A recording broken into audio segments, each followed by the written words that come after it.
Hello అండి, అందరికీ నమస్కారం. ఈరోజు మనం గసగసాల కర్రీ చేసుకోబోతున్నాము.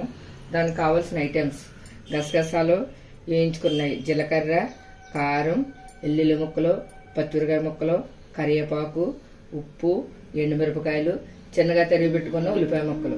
నేను మీకు చూపించడం గురించి పెట్టాను. ఇదిగోండి గసగసాలు, జీలకర్ర పేస్ట్ చేసి పెట్టుకున్నాను. మేము స్టవ్ వెలిగించి పెనం పెట్టుకున్నామండి. ఇందులో తగినంత ఆయిల్ వేస్తున్నాం.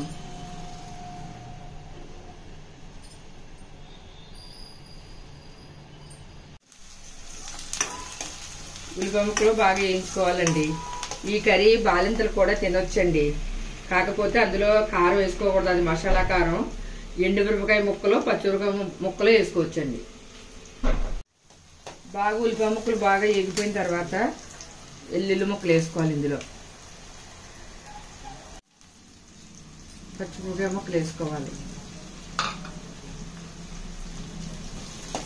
తర్వాత కరివేపాకు వేసుకోవాలి. తర్వాత ఎండుమిరపకాయ ముక్కలు వేసుకోవాలి. ఇవన్నీ బాగా వేయించుకోవాలి.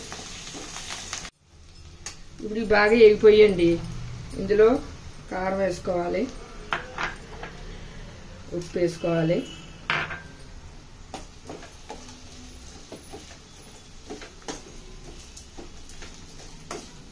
ఇవి బాగా కలుపుకొని ఇందులో గసగసాలు జీలకర్ర పేస్ట్ వేసుకోవాలి.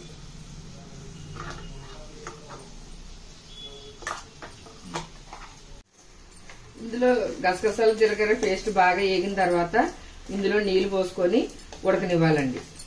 ఒక 20 మినిట్స్. స్టవ్ ఆఫ్ చేసానండి. గసగసాల కర్రీ అయిపోయింది. ఇది మీకు నచ్చినట్టయితే కింద ఉన్న బెల్ ఐకాన్ క్లిక్ చేసి షేర్ చేయండి.